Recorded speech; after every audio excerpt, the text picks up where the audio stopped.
Yo, what's going on, guys? Welcome back to another breakdown. I'm going to be breaking down this upcoming UFC 19 pay-per-view card. I'm going to do an early breakdown for you guys. So make sure you guys all like and subscribe. We're getting really close to hitting 3,500 subscribers. So I would appreciate it a ton if you guys all subscribe to the channel. I go live for every UFC card. I go live for every PFL card. I also cover some regional organizations from time to time when I have time. So make sure you guys all smash that subscribe button and like the video. And I also joined Discord. We have a really good Discord community with over 500 members now, almost. I think we're almost close to getting 500 people in there. So, yeah, make sure you guys all join Discord. We have one of the best Discord communities out there, really chill community. And we do cash and plays in Discord also. So make sure you guys all subscribe and just join Discord. Now, let's talk about this card, guys. We got Chimaev taking on DDP. Let's take a preview for this whole card. Obviously, Plessis is 9-0 in the UFC. I mean, he's the current middleweight champion. He's taking on the next best contender at 185 pounds, Hamza Chimaev, one of the better MMA wrestlers we've seen in MMA in the last, last decade, I believe at this point. Like, he's probably the best wrestler we've ever seen in MMA, that I've ever seen in MMA. We also got Lauren Murphy taking on Aaron Pico. Murphy's ranked number in the top 10, I believe. He's taking on Aaron Pico, who just got signed, coming over from Bellator/PFL. I know a lot of these PFL fighters haven't really done great in their debut. We'll see if Aaron Pico can make it any different. We also got Asakura coming into his second UFC fight now. He took on Pantoja in his debut, which honestly wasn't. I don't really blame the UFC because they don't really have a lot of contenders for Pantoja right now. I mean, I don't know who Pantoja is going to fight. They're going to have to sign back Muhammad Mokaev. I don't know what they're going to do with Pantoja because I know he's going to be fighting Joshua Van now. That's the next matchup. But after he beats Joshua Van, if he does beat Joshua Van, what are they going to do with Pantoja? Maybe he might move up to 135. I don't know what's going to happen. I think they should sign Mokaev back to the UFC because I do want to see that matchup between Mokaev and Pantoja. But this is actually a better matchup for Asakura against Tim Elliott. Tim Elliott's been away for a while. He's not an easy matchup for anyone. He's a good grappler also, but obviously can't really grapple at the level of Pantoja. So a little bit of a step down for Asakura here. We also got Jared Cannonier taking on Michael Wyndham Page. That should be a banger. Michael Wyndham Page seems to be staying up at 185 now. He took on Shara Magomedov in Saudi Arabia or Abu Dhabi, I believe. And now he's going to be, I guess he doesn't like cutting weight to 170 anymore. So he's going to see how long he can push it at 185. And Jared Cannonier is not an easy fight for anyone in the top 10. We also got Jeff Neal taking on Carlos Prates. These two were supposed to fight back in April. And I believe Jeff Neal ended up pulling out from that fight. I'm not really sure what the reasoning was behind him withdrawing for that fight. Obviously, Carlos Prates ended up fighting Ian Gary like a couple weeks after these two were scheduled to fight. I think they were scheduled to fight back in April 12th. And Gary took the fight on short notice against Prates a few weeks later. And obviously, he's coming off a loss to Ian Gary, which he did show that he's got pretty good cardio in that fight. So it wasn't the early rounds were kind of one-sided for Ian Gary there, but I think this is a better matchup for Prates than that Gary fight. We also got Carlos Hernandez taking on Chase Hooper. I believe these two are supposed to headline the prelims on this card. The UFC's been trying to build up Hooper. He's been looking great at 155. I mean, he's undefeated at 155. So they've been giving him these slow step ups, like they did with Paddy Pimblade. He's only 25 years old, so he's still got a lot of time. So this is probably a good match for him too. We also got Brian Battle taking on Ruziboev. I believe this fight is at 185. I know Battle missed weight for that last fight, right? He missed weight a few times now in the UFC. He used to be 185er when he used to fight back in The Ultimate Fighter. And his first two UFC fights were up at 185. Then he was cutting down to 170 for his next few fights against Sato, against Fakardinov, against he did put on a win streak together at 170 at welterweight. Now he's moving up to 185. I think it might be the best thing for Battle. fighting at 185. He's taking Ruziboev, who has fought at 170 before, and has done better at 185 than 170 for Ruziboev. Most of his losses are down at 170, so he's taking on a guy who's was fighting in welterweight for a minute. We also got Jessica Andrade taking on Lupita Godinez. Should be a good matchup there. Jessica Andrade has been trading wins and losses, but all those losses are to some solid competition. And Lupita Godinez, I think this is a step up for Lupita Godinez against Jessica Andrade. We also got Gerald Meerschaert taking on Oleksiejczuk. Oleksiejczuk, another Fighting Nerds guy now. He's been training with her at the Fighting Nerds for a few of his fights now. I believe his last 2 fights, he's been training at Fighting Nerds, against his fight against Kevin Holland and his fight against Cedricus Dumas, that gangbanger. Hopefully he got his ankle bracelet off now if he's going to fight in the UFC again. We also got Bobby Green taking on Diego Ferreira. Bobby Green, they've been feeding Bobby Green to these up-and-coming guys like Paddy Pimblett, like Rufi. So I like that they're giving him a winnable fight against Diego Ferreira. It's not going to be an easy fight for Bobby Green, but a little bit of a step down for Green, going from fighting guys like Paddy Pimblett and Rufi Ray. Those guys are really dangerous, and obviously Ferreira is also very dangerous. He has a lot of KO power, so I wouldn't really sleep on Diego Ferreira here. We also got Edson Barboza taking on Drakkar Klose. I thought Drakkar Klose retired after that Joe Alvarez fight, and that was brutal matchmaking by the UFC for Klose. I'm not even sure why he signed the contract. Like, imagine fighting like someone who's fighting up at welterweight now. Joe Alvarez said he's moving up to welterweight now, so I'm sure he's going to make his debut up at 170 soon. I'm not sure when that's going to be. I haven't heard anything about his matchup at 170 yet, but that was just a really bad matchup for Klose there, and he said he's going to retire. So I guess he's not going to, maybe he's fighting out his contract now. We also got Cannonier Silva taking on Deontay Barboza. Cannonier Silva was supposed to fight Jose Aldrich on this card, and now he's going to be taking on Deontay Barboza in a rematch at flyweight. Flyweight for women's and men's kind of like stacked right now. We have a lot of new contenders moving their way up to top 10, top 5.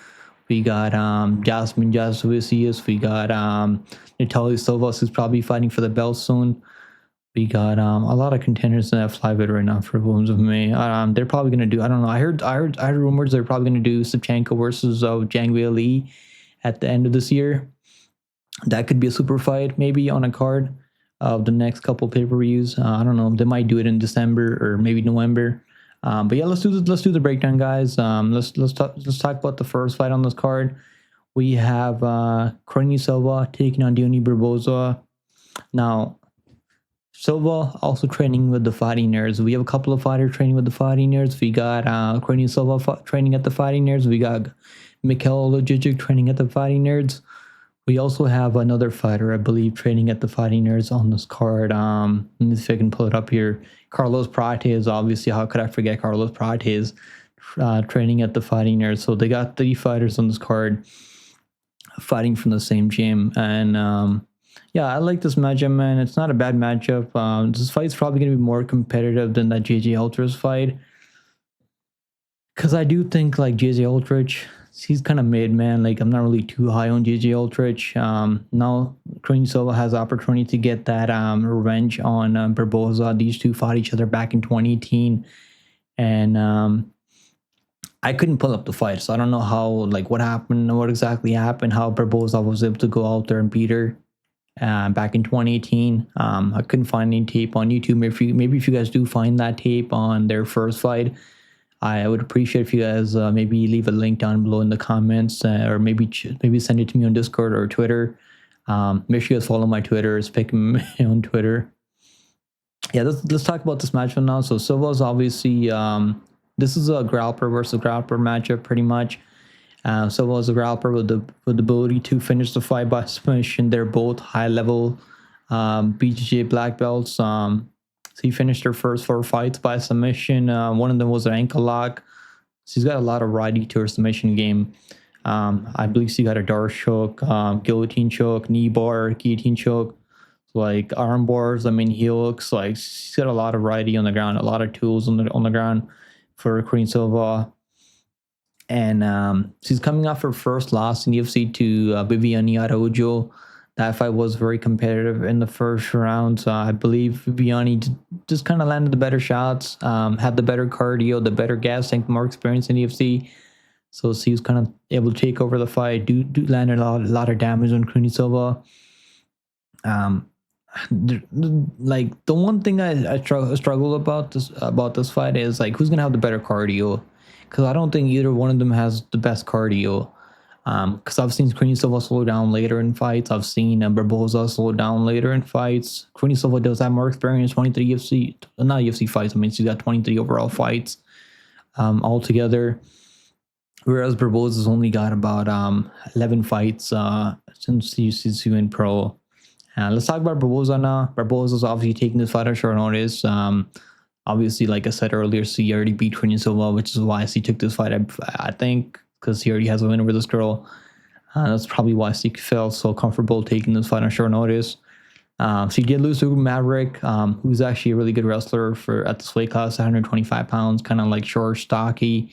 And she can wrestle. She can wrestle hard for 15 minutes, and she was able to go out there, control Barboza for about 8 minutes of that fight. So that's not really the best look, but Maverick can control people. This fight's going to be tricky, man. I mean, I'm not even sure I'm going to pick on this one. They're both very dangerous. I mean, they both have like so many combined submission attempts in the UFC. Korean Silva has 4 wins by submission in the UFC. Barboza has wins by submission. He's finished fights by submission. So I do like the fight to end by submission here.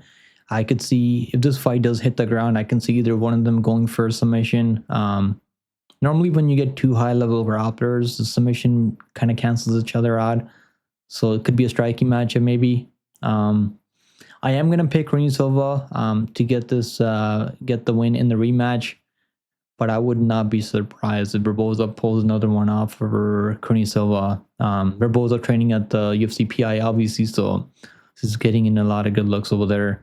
I'm going to pick Korean Silva by decision.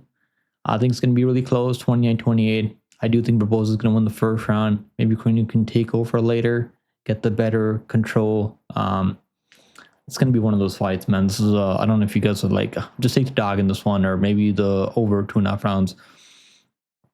I don't know. The over could be scary though, because they could finish the fight. I might play fight ends by submission, because I don't think they're gonna knock each other out. There is a finish that's probably ending by submission, so maybe playing the fight ends by submission if it's like over plus 200. I don't know if it's gonna be like that great of value on the finishing by submission, because they both have so many combined submissions and fights, attempting to finish the fights by submission. So I don't know what kind of value we're going to get on that fight ending by submission, but I'm going to go Silva by decision on full camp. She's been preparing for GG Aldrich. Losing to Viviane Araújo, not the best look, but Viviane is tough to deal with, and her striking is definitely a little bit better than Barboza. I'm gonna go Korean by decision. Next matchup on the card is Meerschaert Klose taking on Edson Barboza. Good matchup here, man. I do like this fight. Barboza, obviously one of the better kickboxers we've seen in the UFC in the past decade. He's moving back up to 155 for this fight, which I have to tell you guys first of all. He's fought at 155 for most of his career, but now he's moving. Then he did move down to 145 back in 2020. And yeah, I mean, Barboza is one of the better kickboxers, nasty low kicks, body kicks, spinning stuff. Boxing isn't really not that great. He's kind of hittable in the pocket. His chin's not really that great either. He's been hurt multiple times. He's been knocked out multiple times now. Definitely not in his prime anymore. I mean, he's pushing 40 years old now, so I don't think we're getting a prime Barboza here. The weight cuts are probably not going well for Barboza. I know he was supposed to take on Steve Garcia back in I think earlier this year. I think it was earlier this year. I don't know. I can't really remember exactly when that was, because I do remember betting on Steve Garcia minus 130. I had a couple units on Steve Garcia, and that fight, yeah, was back in February 22nd. So yeah, I do remember that one. That was earlier this year. I think he had some weight cutting complications, and that's why that fight was canceled against Steve Garcia. That's why I think that's probably the reason he's moving up to 155 now, taking on Klose. But he's fought at 155 before, so I'm not really like, this ain't the first time he's fighting at 155. I think at this point, at 40 years old, it's probably good for him. Man, this fight is like definitely tough though. Like, it's not gonna be an easy fight for Barboza because Klose can wrestle, man. Klose can wrestle. He's coming off a brutal loss to Joe Alvarez. I mean, we can all give him a break for that one because I think Joe Alvarez would absolutely steamroll Barboza also. Klose can wrestle, but doesn't have the best control. That's what one thing I've noticed when watching tape on Klose. He doesn't really control people on the ground for extended periods of time. He's good. He's got good boxing. Can land some volume. Can land some power also. He's kind of forward pressure. Does bring that forward pressure a lot. His best win is probably Bobby Green. Even that fight was really close. Like, I think Barboza's obviously faced a much better competition overall. Like, beating much better competition. Billy Corntillo wins. Honestly, at that point, it wasn't bad. He was underdog in that one, and that's what I remember. Beat what's his name? I think he did beat Paul Felder, but that fight was really close. He beat Dan Hooker, also knocked out Dan Hooker back in 2018. That's the prime Dan Hooker. Beat Dariush with that flying knee. I mean, that was kind of nasty too. I am gonna pick Barboza by decision. I can see like Klose making this fight really close. No pun intended. But yeah, I can see like Klose kind of like making this fight really close because he can land a ton of volume also, and he can go for takedowns. I don't think he's gonna control Barboza on the ground for that much. The only guy to ever control Barboza, I believe, was Khabib Nurmagomedov. We controlled him for like 10 minutes of that fight and beat him up really badly on the ground. And the only other guy to control Barboza was Murphy. He controlled him for 5 minutes of a 25-minute fight. So that's the only other guy to control Barboza for more than a few minutes in a fight. I'm gonna go with Barboza by decision. That's gonna be my pick on this one. Let's see what the odds are. Let me see if I can pull up the odds here for UFC 19. Corinne Silva's minus 170. I didn't expect her to be like that wide because she is 0-1 against Barboza. But let's see what Edson Barboza minus 150. I actually like Edson Barboza here. I think Edson Barboza can win, but obviously he's 40 years old. I mean, at this point, so we're not getting prime Edson Barboza. I still think he's going to be good enough to beat a guy like Klose and hurt him on the feet, land those kicks from range. He's a much better range fighter, and he's going to have a lot of success landing low kicks, spinning attacks, landing counters against Klose. Not that Klose can land on him. He can definitely hurt him also, but I am going to go with Barboza. I just think he's a cleaner striker. And he's not the guy, he's not the one who is considering retirement after his last fight like Klose. All right, let's move on. Next fight on the card is going to be Bobby Green versus Diego Ferreira. Man, like Bobby Green's he's been getting like dealt some terrible fights. Let me see if I can bring up a note. So yeah, Bobby Green, man, like mostly a volume striker. UFC's been feeding him to these guys that they clearly want to build up, like Rafi Patty, and obviously those fights weren't favorable. Now, the one thing I don't like about Bobby Green in that Patty fight, he wasn't comfortable striking with Paddy Pimblett. He's the one that shot a takedown Paddy Pimblett, which is not really the best look. Then he got caught up in that guillotine. Like, why would you shoot a takedown against a guy that's actually the much better grappler than you are? Like, that's some low-level IQ there from Bobby Green. I'm not going to call him King Green. That just sounds kind of weird. Calling another man a king. And obviously against Rufi, I mean, we can give him a break for Rufi and Patty fights. But Jalen Turner absolutely starched him in the first round. And he's been knocked out a few times, man. His takedown defense isn't bad. 74% takedown defense isn't bad, considering he's fought pretty much everyone at 155 in the UFC. And he's been knocked down 6 times. He's been knocked out 5 times in the UFC.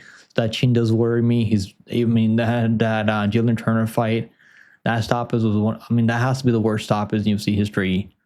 Like, Kerry Hadley I think that was the referee for that fight. Or let me see if I can pull up the referee for that fight. Who was the referee? I think it's Kerry Hadley. Yeah, it was Kerry Hadley. Like they did not fire him. They should have fired him after that fight. I mean, I hope. Like I don't think they fired him, but they should definitely fire him after that stoppage. That was really terrible. Now Diego Ferreira, man, like Diego Ferreira's dangerous.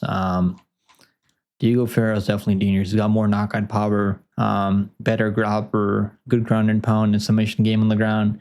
His cardio is hit or miss. In their Becky fight, his cardio actually looked really good.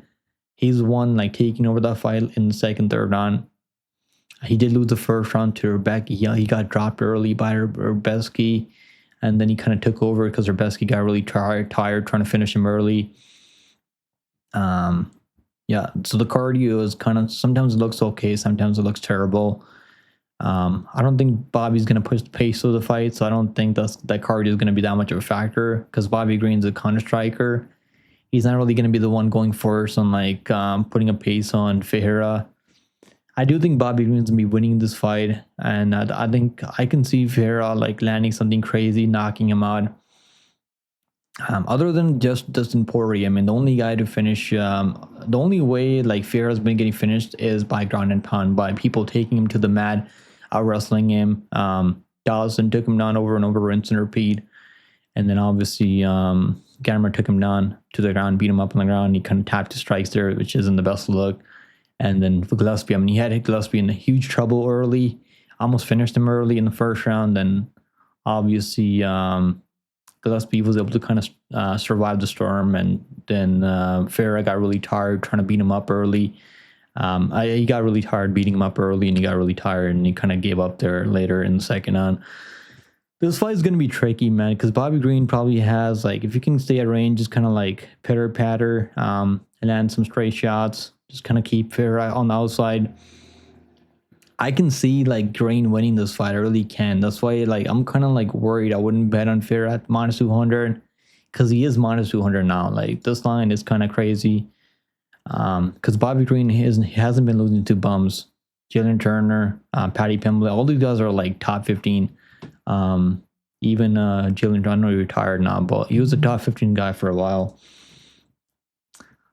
This line does kind of scare me, man. It seems like a trap. Minus 200 for Diego Ferreira. I am gonna pick Diego Ferreira, but I would not like. I don't know if I can bet on him. I really can, because like he's only been losing to solid guys. So, but Bobby Green has a lot of experience, and he's fought everyone in the UFC. They're both like pushing 40 years old. I mean, Green's almost 39. Ferreira's already past 40. Like, this fight's probably, like, I like the fight doesn't go the distance. I think this fight probably ends early. Either Ferreira knocks him out, or Green probably knocks him out also. I can see Green knocking him out too. I'm going to go Ferreira by KO. Next fight on the card, we got Gerald Meerschaert taking on Mikhail Oleksiejczuk. Another Fighting Nerds guy here. Mikhail Oleksiejczuk. Pretty good matchup, man. I do like this matchup. This is a grappler versus boxer matchup, pretty much. Striker, I mean. And Oleksiejczuk. So let's talk about Meerschaert. One of the best submission grapplers at 185. He's got the most submission wins at 185 right now. I think it's like 11 submission finishes by submission. And he's tied with Anderson Silva for the most finishes at 12, which is crazy. So we got to give him his flowers. He's definitely really dangerous, and the striking is not really that great. He does have solid cardio. Does struggle against people who have good takedown defense and power. He was dropped in that De Ridder fight early. He almost got knocked out early in the first round. At the end of the first round, remember that one? Then he did win the second round, I believe. He was controlling De Ridder on the ground, which is very impressive. I mean, after getting knocked down early by De Ridder, coming back in the second round, winning the second round, taking over the second round, then obviously I finished by submission in the third round, which is, I mean, Ridder is a top 5 guy now. He just beat Whitaker. We did pick him over Whitaker. Close fight, I mean, obviously it was a close fight, so I'm not going to glaze myself for that pick too much. And he lost to Brad Torres. I mean, he couldn't get takedowns on Torres. Torres does have really good takedown defense. I mean, I think he's got like almost 80% takedown defense, so that's okay. That's forgivable. beat Edmund Sabajian, who's been looking pretty good right now. Sabajian was beating him up early, and that's what I feel like could happen here. I feel like that's what could happen here. It could go like the Sabajian fight, him beating up Mikhail Oleksiejczuk beating him up early, and then kind of getting tired if he can't get him out of there completely. He could get him out of there. He could knock him out early. Obviously, he could. Yeah, Sabajian's been looking pretty good right now. I think he's going on like a win streak right now, 2-5 win streak. I mean, he's beat Petrosky, which isn't bad, honestly. And man, Oleksiejczuk is going to be the much better boxer, striker. So like this fight's going to come down to, can Oleksiejczuk knock him out early in the first round or second round early?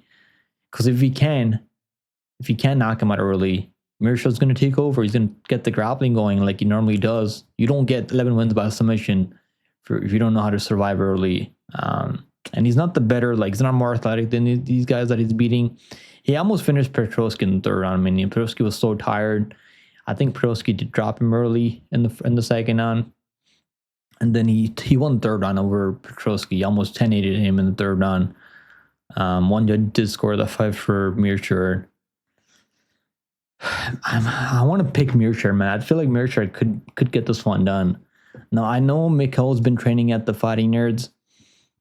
And that's one thing. That's why I'm kind of hesitating from picking Meerschaert here. Because I know that grappling probably is getting better for Oleksiejczuk. He's been training hard over there, training with Kaya Berhali, who already beat Meerschaert. I think, he already beat Meerschaert.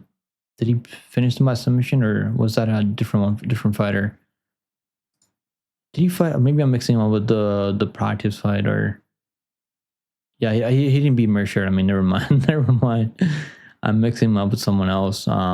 He beat Oleksiejczuk. Yeah, he beat Oleksiejczuk. Kaya Berhali beat Oleksiejczuk. I remember that one. He finished him by submission. That was actually his first submission win in the UFC for Kaya Berhali. And I remember picking Berhali by submission, betting on him by submission. He finished him by submission. And he's got 5 losses by submission in the UFC. I mean, that's not really the best look, to be honest, when you're facing another guy who's got so many the most submission in the weight class. I'm gonna go Meerschaert by submission. Can he get knocked out early? Yeah, he could get knocked out early. Mikhail Oleksiejczuk has a lot of power. Hits extremely hard.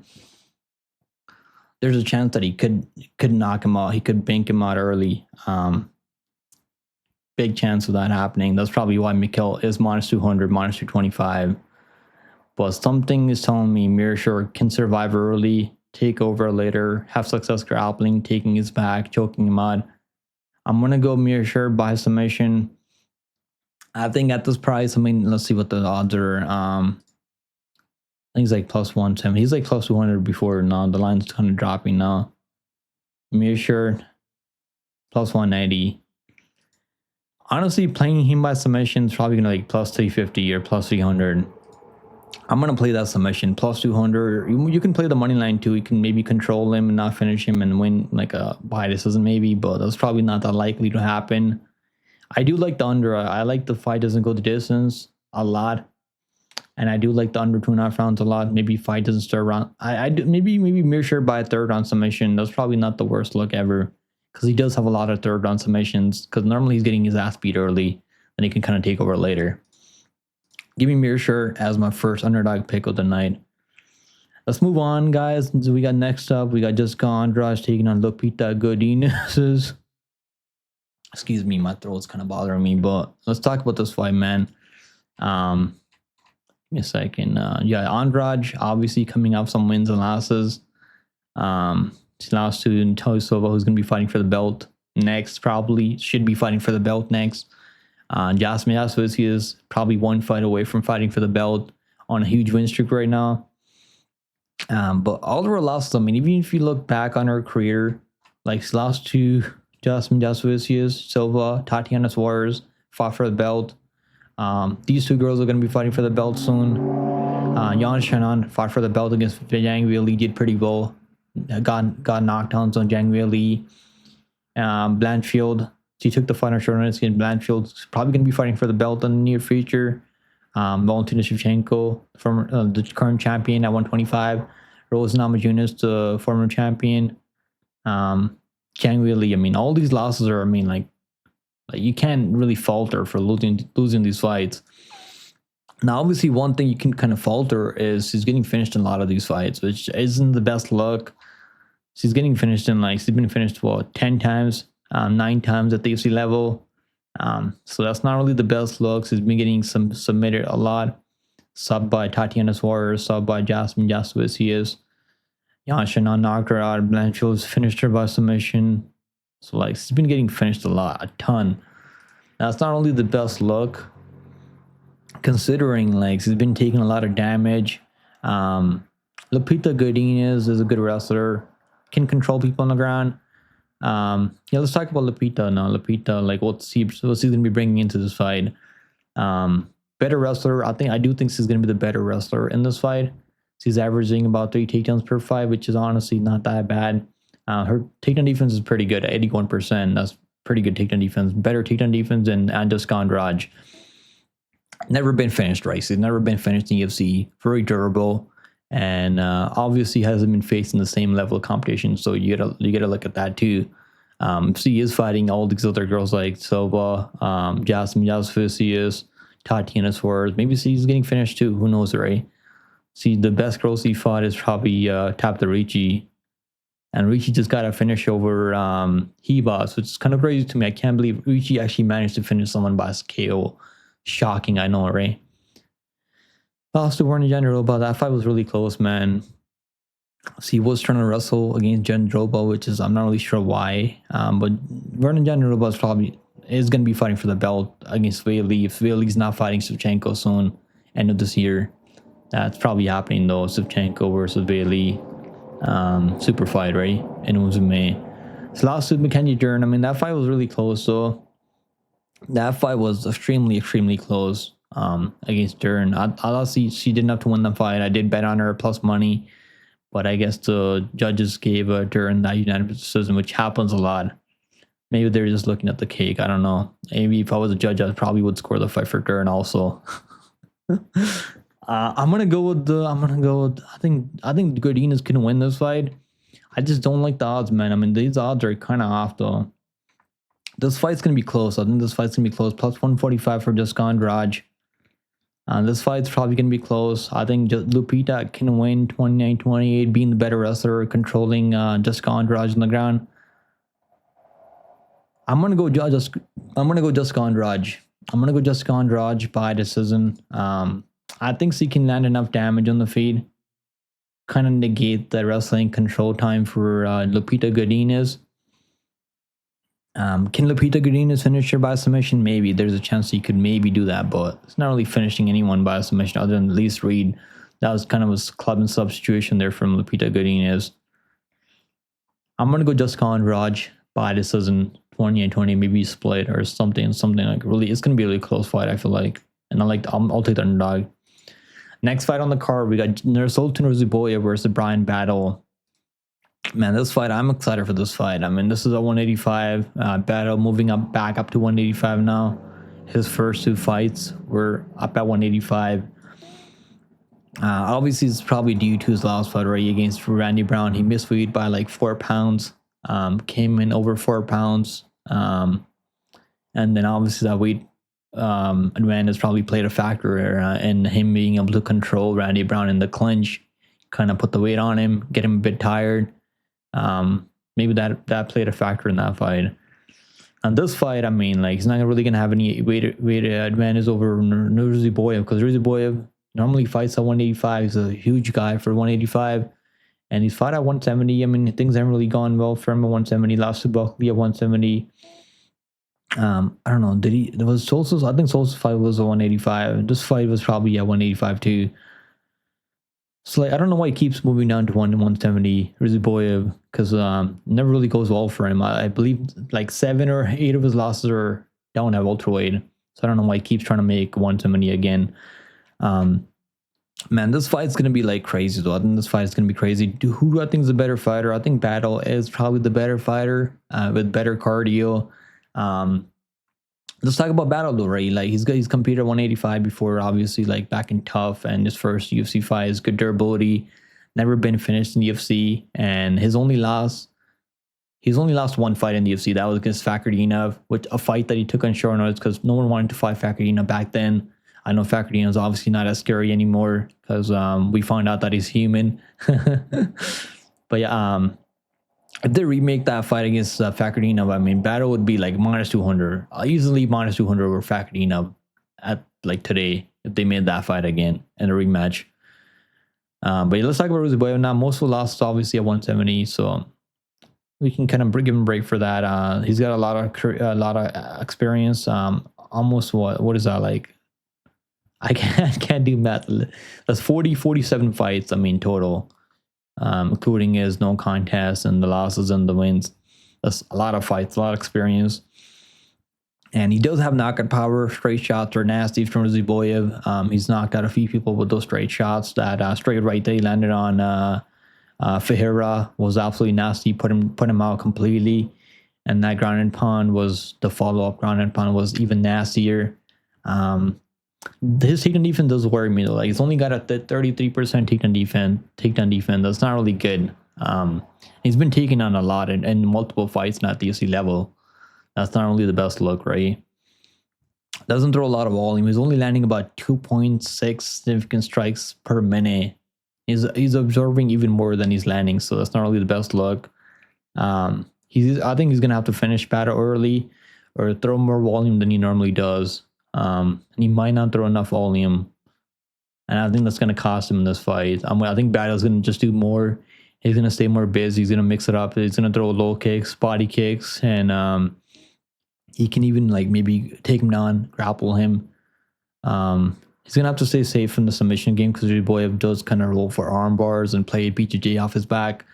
So I think I can see Ruziboev kind of doing that from his back, getting controlled on the ground. Battle just having the better fight IQ. I'm gonna go Battle by decision. I think Battle can just do more and win the fight. I'm gonna say Battle gets it done by 28-28, and that's gonna be my pick. Brian Battle. Where is he? Where are the odds in this one? Let me see if I can find it. I mean, there's so many like fights on the card. Oh, there he is. Minus 175 for Battle. Maybe you can get him a better line. I think people are gonna like Ruziboev a lot this week because he's got knockout power. He's finished the Ferreira, so that win's aging pretty well for him. I believe that's the only loss that Ferreira has. I think if they run that fight back, Ferreira could probably out-grapple him in a rematch. I honestly do believe that. I'm gonna go Battle by decision. I think this fight's gonna be kind of close, but Battle's gonna win 2 out of 3 rounds. That's gonna be my pick. Battle by decision. Let's move on, guys. Make sure you guys like and subscribe. We're getting close to 3,500 subscribers, so I'd appreciate if you guys do appreciate these early breakdowns. And let's talk about this fight, man. I believe this could be the featured prelim on the card. Chase Hooper taking on Alexander Hernandez. Let's talk about this fight. I mean, I'm kind of like a Chase Hooper. I wouldn't call myself a Chase Hooper hater. The only problem that I have with the UFC is they are protecting him at 155. But I know why they're doing that, right? He's 25 years old. He's really young. So let's talk about Hooper now. So Hooper has been slowly growing into his 155 frame since moving up. He lost to, I believe he has a couple of losses at 145. He was like 21 years old, 22 years old at the time when the UFC signed him. He's undefeated, right, since moving up to 155 now. He will be, I think he's going to be more likely to finish this fight by submission. He's got better ground game, more variety of submissions on the ground, heel hooks, rear naked chokes. Overall, better arsenal on the ground, more dangerous with his ground and pound than Hernandez. His striking has been getting better as of recent also. He will throw some more volume than I've seen from Hernandez, and he also doesn't absorb as much as Hernandez in the striking. And I think he's gonna have the better cardio in this fight also. So those are all the pros for Hooper. Let's talk about Hernandez now. Hernandez kind of turning into a boring snooze fest wrestler as recent. He's been mixing it up though. He's been mixing it up, kind of putting it all together now. Because before, like when he knocked out Dariush, he kind of just forgot about his wrestling completely. Then he was only going out there striking with people and getting kind of melted because he didn't have the cardio to strike for 50 minutes. Or when he would wrestle, he would get tired really quickly. So now he's getting kind of like, he's able to kind of like go out there, wrestle at a pretty controlled pace, have success, control people on the ground, win rounds like that. But it's not really that impressive. He can also be out-grappled. Damon Jackson out-grappled him. I don't know how that fight was a split. I know he did drop Damon Jackson in the third round. He almost finished him in the third round. But I think Damon Jackson won the first round pretty clearly by taking him down, kind of like just laying and preying on him. And then Bill Gio just kind of struck him at range, was able to piece him up, drop him in the second round also. This fight, I think this is a good match for Hooper, man. This is actually a good match for Hooper. I don't think Hernandez is going to push a crazy pace on him. He's not the more dangerous finisher on the ground. Hooper is going to be more dangerous, more likely to finish the fight by submission. Does he finish him though? Like this fight, I think he could finish him. I mean, a lot of people are picking him by submission. I can see a world where he just kind of like does more and maybe doesn't finish him. But if Hernandez does go for like, if he does try to wrestle Hooper, I can see Hooper catching him in something, taking his back, strangling him. I'm going to go Hooper by submission. I think he could, honestly, could submit him early in the first round. Maybe like second round. I can see like Hernandez trying to wrestle him and him, Hooper, making, scrambling over and over, making him work in the wrestling. So I don't know what kind of game plan Hernandez is going to have. Is he going to wrestle or is he going to strike with the Hooper? Because if he does strike with the Hooper, he's not really throwing a lot of volume over the course of 15 minutes. He's going to have to knock him out early. Do I see him knocking out Hooper early? Not really. I'm going to go to Hooper by submission. I think he could lock something up, maybe finish him by ground and pound TKO. I'm going to give me Hooper by second on submission. Let's move on, guys. Let's talk about this main card now. We got Jeff Neal taking on. This is just a prelim, just a main card opener. I believe the other fight, this fight's probably opening the main card on the UFC side. They have Tim Elliott versus Kai Asakura opening up the UFC 19 pay-per-view card. We'll just go according to Tapology, since I have my notes aligned like the way Tapology has the fights up. So let's talk about this fight, man. So Prates, right? Obviously another Fighting Nerds guy. These guys were supposed to fight each other back in April on the 314 pay-per-view card, which was headlined by Volkanovski versus Lopez. But Neal withdrew from that fight. I'm not sure why he withdrew from that fight. I don't really get the reasoning behind it. He and obviously Prates ended up fighting Ian Gary then, like a couple of weeks later. So Prates is a dangerous Muay Thai striker with knockout power. He's actually got some nasty left hooks, nice knees up the middle, and his primary weapon is that left hook that he knocked out a few people with in the UFC. He knocked out Trevin Giles with that straight left, which is absolute laser beam. Knocked out Li Jingliang, kept dropping him over and over. Li Jingliang had never. I mean, I'm probably butchering his name right now. Li Jingliang. I mean, me with these Asian names, I struggle a lot with these Asian names, so forgive me, guys. But yeah, he kept landing that left hook on Li Jingliang. Li Jingliang came back after like a couple of year layoff, so that probably didn't help him either. But Li Jingliang had historically been pretty durable, never been knocked out. He was subbed by Hamza Chimaev, but never been knocked out. So, I mean, Prates really found that power and kept landing that left straight on him over and over, and finally put him out cold, which is very impressive. I am a big fan of Li Jingliang, so that was kind of sad to see. I was like, I wasn't disappointed because I knew it could happen, but I was praying that wouldn't happen because I'm a big fan of Li Jingliang. I just love his energy. Great dude. Yeah, this fight's going to be pretty... I think it's going to be a banger. I think it's going to end by KO, no matter who wins. And obviously, like, Prates already lost. He's coming off his first loss in the UFC to Ian Gary. He lost the first 3 rounds. He just couldn't get going early. I don't know what happened there. He took so long to get going. When he finally got going in the championship rounds, in the fifth round, he did have a lot of success, right? Landing some nasty hooks on Ian Gary, hurting him in the 5th round, almost finishing Ian Gary by ground and pound in the 5th round. He did kind of fumble that finish later, though. So I was just disappointed because I did bet him at plus money there. But Ian Gary was a better fighter because maybe he got really tired, right? Because he took the fight on short notice. This fight's gonna be tricky, man, because Jeff Neal has nasty boxing. Doesn't really fight well from range. He's lost a few fights at range against Magny, against Gary. Gary was landing a lot of knees up the middle, a lot of elbows and stuff like that. And that fight was really close. I mean, one judge just scored the fight for Ian Gary.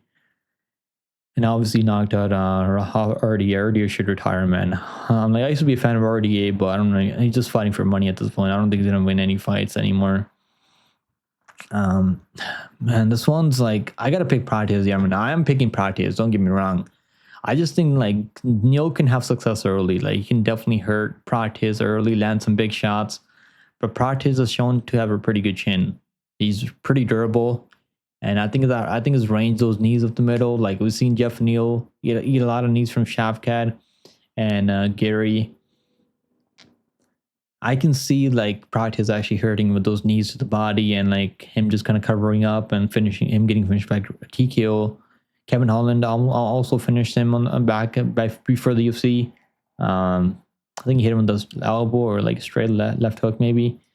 Can't remember exactly what Kevin Holland finished him with, but he did finish him back in 2017. That was a long time ago. I mean, I'm gonna go Prates by KO. I'm gonna pick Prates. I think Prates will find that power and bounce back. Minus 235 for Prates. The opening line minus 400 was kind of crazy though, honestly.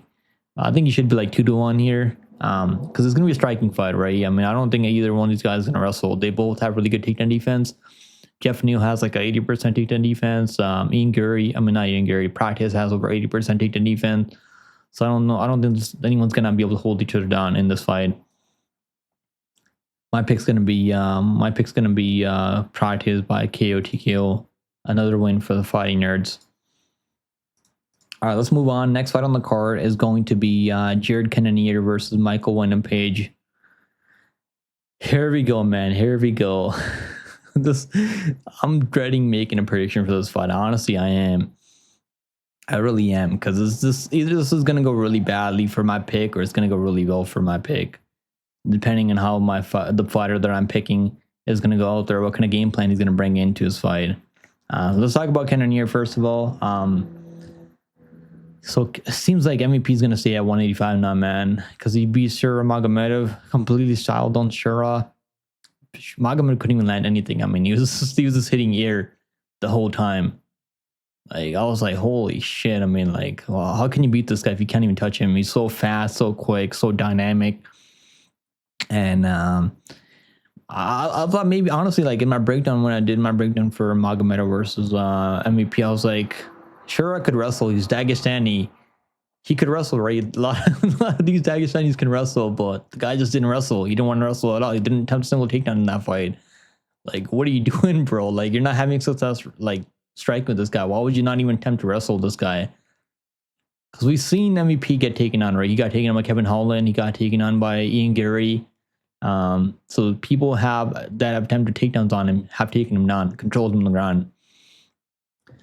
So is Cannonier going to wrestle? Like, that's the real question that I have for this fight. I mean, I think Cannonier has more power, more experience fighting in the UFC. He's been in top 10 for a long time. He was a top 5 guy for a long time. Fought Izzy for the belt. He fought at heavyweight. I mean, he's a big dude for the weight class, man. He's fought up at heavyweight. He fought up at light heavyweight. And now he's fighting at middleweight for the last few fights. So like he's got a knockout win over in all those 3 weight classes, which is very impressive, right? And MVP is a former welterweight, so this is like a heavyweight versus welterweight, pretty much. Is Cannonier gonna wrestle? Like that's my pick. My pick's gonna be based on if he's gonna wrestle, because if he wrestles, he can beat him up, finish him on the ground. I really do believe that. If he doesn't wrestle, if he strikes with MVP is gonna just style on him like he did with Shura Magomedov. I am gonna pick Cannonier to wrestle. I hope and pray that he does wrestle. If he doesn't wrestle, he's gonna get completely like shut off. I don't think that he's getting knocked out, but he's gonna get like styled on by MVP. Because MVP is so dynamic, he's gonna be throwing like crazy shit at him. He's gonna be pulling him into punches, throwing spinning attacks, spinning kicks, like nice knees up the middle. Like he's gonna be throwing like spinning backhands. I mean, this fight's gonna be funny. I can't wait to see how this fight plays out. My pick's going to be Cannonier by KO TKO. I'm going to go Cannonier by KO TKO. I know he's underdog too. Cannonier plus 150. I'm going to go. I mean, he was plus 115 before opening line. That was probably valid. Because if he does come in with the wrestling heavy game plan, I think he can have a lot of success. Now he's plus 150. Honestly, I do like him at plus 150. I'm going to go Cannonier. I think Cannonier finish only is probably not a bad look also. Because if there is a finish, I think it's more likely that Cannonier is the one getting the finish than him getting finished in this matchup. Let's move on, guys. Next fight on the card, we got Tim Elliott taking on Kai Asakura. Pretty good matchup, man. I do like this fight for Asakura. Obviously, like, stylistically, can Tim Elliott win this fight? Yeah, he can definitely win this fight. He's a pretty good grappler. But let's talk about this fight already. I mean, like, he's going from fighting guys like fighting Barboza in his debut to now fighting Tim Elliott, who's been away for like almost 2 years because he's been dealing with some injuries, some huge layoff. That's a long layoff. I mean, he's almost 40 years old fighting at flyweight. That's not really the best look. Also, that's probably why the UFC made this matchup, right? They're trying to get him a win over someone that's been in the UFC for a long time, and someone that he's going to be better than in one area. That's striking. He's going to be a better striker than Tim Elliott. Now, Tim Elliott has a lot of experience in UFC, man. He's crafty. He's a veteran of the game. He beat Tigre back up. This guy will do everything he can to win the fight. Let me tell you. He was like cheating, eye poking Tigre back up in the eye. I mean, kicking him in the balls. I mean, it was like anything you can name. Tim Elliott was out there doing it all. And obviously, like, he beat Victor Altamirano. I wrestled him completely. He was getting hurt on the feet. I mean, Altamirano was landing some high kicks on him. He was up 2 rounds over Muhammad Akayev. Let me tell you guys, man. Let me tell you guys, first of all, this guy could be on a 4-5 win streak right now. He could be like, he could be the first one, like the only guy to beat Muhammad Akayev if he didn't get caught up in that submission in the 3rd round. 2 judges had him up 2 rounds, and 2-0 going into that 3rd round against Muhammad Akayev in Abu Dhabi. I believe that was on that Volkanovski versus Islam card also. So like this, if Tim Elliott looks like he did in the Makayev fight, I think he can beat a guy like Asakura. But he's been away for too long, man. I don't like the layoff when you're pushing 40 years old. And the UFC's clearly they're trying to get that. They're trying to get Asakura a win here. A guy who's dangerous, very explosive on the feet, training at the UFC PI now. He was training with Marab for that Barboza fight, which didn't help him because Barboza is an absolute beast. I am going to pick Asakura. Does he knock him out? Honestly, I do think he can knock him out with something crazy. Give me Asakura by KO TKO. He could also go the distance. I mean, Tim Elliott, it's not an easy guy to finish. Normally, people finish him by submission, so maybe Asakura can like club and sub him or catch him in a guillotine or something crazy like that. I'm gonna go with Asakura by something tells me like he probably doesn't knock him out unless like Tim Elliott's like completely washed now. It's like 2 years off is a long time from the UFC when you're pushing 40 years old at flyweight 125. Well, give me Asakura by KO. I'll go KO. Hopefully we get a finish here. I would not be shocked Tim Elliott subs him. I really wouldn't. I really wouldn't. So like Tim Elliott by submission is always on the table. I would never be shocked when Tim Elliott's able to like take him down, take his back, and I'll grapple him. Maybe beat him by decision even. Tim Elliott plus 225. I'm gonna pick Kasich. I'm gonna pick Kai though. Next fight on the card, we got Lauren Murphy taking on Aaron Pico. Pretty good matchup here, man. I like this matchup. I gotta mention something, man. This is crazy though. Like the fact that Murphy is 8-0 in the UFC, coming in as an underdog, he's ranked in the top 10 at 145. That's kind of crazy to me. That is kind of crazy. We've seen it like with the Patchy Mix. Things didn't go according to plan for Patchy Mix when he fought Mario Batista, a guy who was ranked in the top 15. And Patchy Mix was like minus 180. I was really confident Patchy Mix winning that fight, and that was so wrong. But let's talk about this fight now, right? Let's talk about enough about Patchy Mix and what's the other guy's name? So like a lot of these matchups, man, the UFC is like not doing them any favors. They match him up. They match him up against these guys that are in the top 15, top 10. Like Murphy's ranked in top 10 in the UFC, and he's proven at this point. I mean, he's fought against some guys with a lot of power, guys that can go hard 15 minutes, guys that can wrestle. But let's talk about Pico, right? Let's talk about Pico. Now, Pico, I do think Pico is a good signing by the UFC. I've been watching this guy in Bellator. They used to stream Bellator for free on YouTube channel, on their YouTube channel. Like, I don't know, the Bellator went under now, so now it's only PFL. So Pico, like, let's talk about Pico. So Pico is a freestyle wrestler. I think he won gold in freestyle wrestling. He's got good boxing. He's been training boxing since he was very young. Pico, yeah, he was supposed to take on Movsar Evloev. He was supposed to make his debut against Movsar Evloev for the title eliminator matchup against Volkanovski. And Movsar ended up pulling out, right? Probably due to some injuries. I think he was injured, nursing some injuries.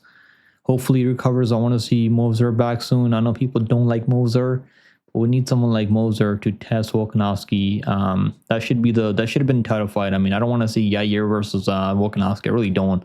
Like, who cares about that rematch? You shouldn't get a title shot after beating Persucio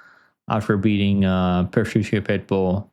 Like, it just doesn't make sense to me. I mean, I'm really like dreading. I'm not even gonna buy the pay-per-view for that fight. If they make that a pay-per-view, unless the main, like, the undercard is really stacked, I don't think I'm buying that pay-per-view. Honestly, I'm not gonna buy your pay-per-view. If that's the main win on that pay-per-view card. If it's a co-main, maybe I'll get it, but I don't want to see Yair get that title shot. All right, let me move on. Let me not complain about that too much. But yeah, Pico is gonna, like, he's got probably has more knockout power on the feet. I do think he hits harder. Clean boxing. But he's been knocked out a few times, man. And the guy's been put out a couple of times before. Adam Borg's put him out, who's a good kickboxer, good striker. I put him out. This was an injury. I mean, I'm not really gonna look at that too much. He kind of dislocated his shoulder. He was still trying to fight on with his broken shoulder, which was dislocated. They're trying to put it back in place. And then after the first round, but he just couldn't fight on. The referee called it off. And then Adam Borgs hit him with a flying knee, knocked him out cold. Henry Corrales knocked him out back in 2019. This was only like 5-6 years ago. And he was like 21 years old at the time. So, like, I guess we can cut him some slack for that. 21 years old, 22 years old. Borg, in that fight, he was only like 22 years old. So, like, still a kid. I guess we can give him a break for that. Is he going to wrestle, though? Like, does he have success wrestling Norm Murphy? That's probably why he's favored in this fight, if I had to guess. Probably, I don't think he's favored for being the better striker. Is he going to be the better boxer? Maybe. Is he going to be the better kickboxer at range? I don't think so. I think Murphy has really good elbows up close. He knows how to mix it up early, though. He's gone 5 rounds before against Barboza. Won every round pretty much against Barboza. Put up a ton of volume there. I'm going to go Murphy as underdog. Proven guy in the UFC. I think this is a Pico prove his spot for me. And if he was coming in as underdog, maybe I would pick Pico as underdog, but I can't do it anymore. I really can't. Pico minus 145. Murphy plus 125. I already bet Murphy. I'm plus 115. I didn't get the best value. I bet him like back in like August 1st, I think. If that line gets crazy, man, you gotta take the UFC proven guy, 8-0 in UFC. Beat Josh Emmett, who hits extremely hard, 1-punch knockout power, and decent wrestling skills. Good takedown defense. I mean, Dan Ige did drop him early in the first round, but he showed he can recover, man. We know Murphy can recover if he's hurt, so I don't mind saying that. Obviously, Dan Ige was controlling him on the ground, taking him down, which isn't the best look. So obviously, there's some asterisks to his fights that he's had recently, and he's 34 years old. It's not the youngest guy. I mean, Pico is 28 years old in his prime right now. I'm gonna go with Murphy as underdog. I can't pick someone. I can't pick another guy making his debut over a top 10 guy as a favorite. I just can't do it. I'm gonna go Murphy by decision. All right, guys, let's move on. The fight that we all been waiting for the main event of the evening. Make sure you guys like and subscribe. If you guys do enjoy these early breakdowns, let me know if you guys agree, disagree with my predictions on this card. Let me know who you guys are picking, what your parlays are, who your most confident picks are on this card. Now let's talk about this fight, man. This is an absolute banger. An absolute banger. I just cannot wait to see how this one plays out. I'm so like curious. There's like so much excitement for this main event. we got coming up in about less than 2 weeks now. We're only like less than 2 weeks. Yeah, we're less than 2 weeks now from this fight, which is crazy to me. But yeah, let's talk about Chimaev, man. Chimaev's he's finished eight fights in the first round. 6 of those in the UFC. Like, that's crazy. Like, I was like, let me go take a look at his record.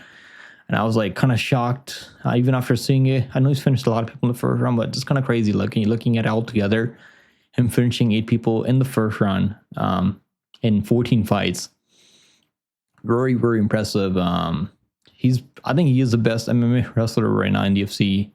Chimaev has to have the best wrestling control early when he's fresh, when his cardio is there. His striking is underrated too. So I watched that Burns fight. I know Burns at this point he kind of washed, but at that point he wasn't that bad. He was still kind of in his prime at that point when he fought Chimaev. His striking is underrated. I think he's basic when it comes to striking, but it works for him. He's got power on the feet. He does hit extremely hard. I know he doesn't have a lot of knockouts on the feet because normally he's taking people down, beating them up on the ground. His cardio issues are kind of overblown, I think, man. His only fight that we've seen him slow down was that Usman fight, right? Usman fight. Every other fight, I mean, against Burns, I don't think he looked that hard. He actually won the third round against Burns, I think. So I think the cardio issues are kind of overblown for Chimaev. He's only slowed down in one fight. I mean, he was trying to finish Usman in the first round by submission. He was going all in on that submission early. And Usman was able to survive and kind of like hang in there and just do more. My only issue with Chimaev is he doesn't throw a lot of volume. Like, he's more of a counter striker, unless he's going to war. And also, he's got 100% takedown defense. No one's ever taken on Chimaev. People have tried to take down Chimaev and they just can't. I mean, not a lot of people have tried, but some people have. I remember seeing someone attempt to take him down. They couldn't take him down. I think Burns, it was probably good with Burns or Usman. And they couldn't take him down. Like, so impressive. 100% takedown defense is very impressive. Let's talk about DDP now. Dricus du Plessis. Let me tell you guys, first of all, like, I'm a huge DDP fan, man. I've been a fan of this guy since he made his UFC debut. It was kind of goofy. Like, I mean, his style looks goofy, right? Early when he made his UFC debut, when he fought Derek Brunson, I was like, holy shit, how's this? Like, I remember watching him almost get finished in the first round by Derek Brunson. And I was like, oh my God, I can't believe I bet on this guy. And then he actually knocked him out in the second round. I mean, Brunson was completely gassed in the second round. And I was like, oh my God, is he really going to get KO'd by Brunson in the first round? I couldn't believe it. I could not believe it. I was like, oh my God, I was sweating like crazy because I had too much money on DDP there. He's been winning every fight, man. I mean, I picked him in every UFC fight so far. I picked him over Whitaker. I picked him over Giles. I picked him over Brunson. I picked him over Till. I picked him over Strickland twice. I picked him over everyone. I mean, everyone that he's faced in the UFC so far. I picked him over everyone. I picked him in all of his eight UFC fights. The only fight that I didn't bet him in was a Whitaker fight. I should have bet him there. I got kind of scared to bet him there because everyone was telling me he's not gonna win the fight over Whitaker. So I was like, maybe I'm wrong. But he actually went out there, knocked out Whitaker. Very impressive. He has his own style of striking, man. He looks goofy to most of us, but it works for him. He's really awkward, very unorthodox, very dynamic. And these punches, when he's throwing these punches, they don't look like they're going to land, but they land. It really does work for him. His style, I don't think anyone else can replicate his style. So, and he can wrestle too, right? But he can also be out-wrestled. We know DDP can be taken on. Guys have taken him down. Whitaker took him down. Brunson took him down. Brunson is a good wrestler, I mean, but he did take him down early, mounted him early. Whitaker took him down early in the first round. Other guys, Till took him down, I think also. Like, people have taken him down, man. This guy can be taken on. So is Chimaev going to take him down? Yeah, Chimaev is going to take him down early. Even DDP said he's going to get taken down in this fight. He's like, I hope Chimaev can take me down. He's got good cardio. I think it's like he used to breathe really heavy before his nose surgery. But now, like, since getting the nose surgery, he doesn't look like he's breathing all that hard. It's definitely improves his cardio. He's been 5 rounds multiple times, right? If this fight goes a distance, I do think DDP is going to throw more volume. Whether or not he lands better shots, I mean, who knows, right? But my only issue is, man, like, I do think Chimaev is going to take him down and control him and wrestle him.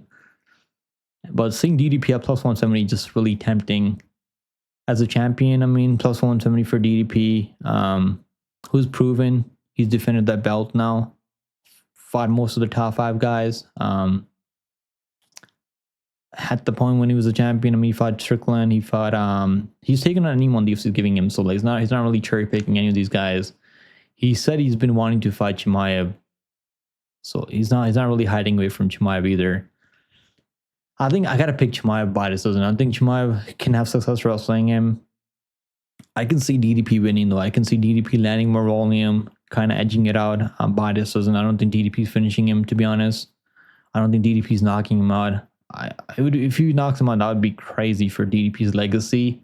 That would be unbelievable if DDP is able to go out there and like win this fight. I mean, getting a win over Chimaev, I mean, that would put him as like maybe the best pound for pound fighter. I mean, who else is there?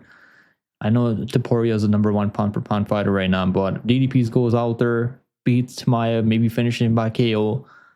He could be right there. He could be the #1 pound for pound fighter next in 2 weeks from now. But I am going to pick Chimaev. Chimaev's been training really hard to cover those cardio issues that he's had sometimes. And he's been training like a madman, man. So I don't think Chimaev's going to leave anything to question for this fight. He's been preparing like crazy. Not that DDP doesn't. DDP's always in phenomenal shape. I am going to pick Chimaev. I think Chimaev has like a cleaner striking than DDP. I think he has better technique. Not that DDP's technique doesn't work for him. It does work for him, but I can see Chimaev like mixing in takedowns. Even if he doesn't finish him early, I can still see him taking to take down DDP later in the fight. I'm going to pick Chimaev by decision. I know a lot of people are going to go by finish. Maybe he can go out there and finish DDP early. I just think he's going to like fight smart. Honestly, I do like the over. I mean, this seems kind of crazy. I know people are expecting a finish. If he does finish DDP early, I would be like, oh my God, who's going to stop this guy? I don't think I would never pick anyone over Chimaev. And I've tried fading Chimaev before, so no, I'm not like a Chimaev like laser. I picked against Chimaev before, and it hasn't really worked out for me. I'm going to pick Chimaev by decision. That's going to be my full card predictions. So let's go over the full card predictions again. We're picking Chimaev by decision, Murphy by decision, Asakura by KO, Cannonier by KO, Prates by KO, Chase Hooper by submission, Brattle by decision, Andrade by decision, Meerschaert by submission, Ferreira by KO, Barboza by decision, Silva by decision.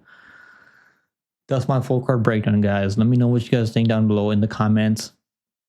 If you guys agree, disagree with my predictions on this card, and I would appreciate if you guys all like and subscribe. I do a lot of research, man. I take a lot of notes. I go through all the stats. I watch a lot of tape for these fights.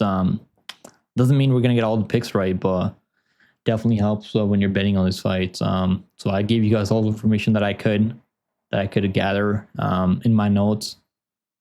So make sure you guys like and subscribe on your way out. This breakdown's already over an hour long. This is the longest breakdown I've done in a long time, and I've been really excited to do a breakdown for this card. So I'm happy I finally got it done.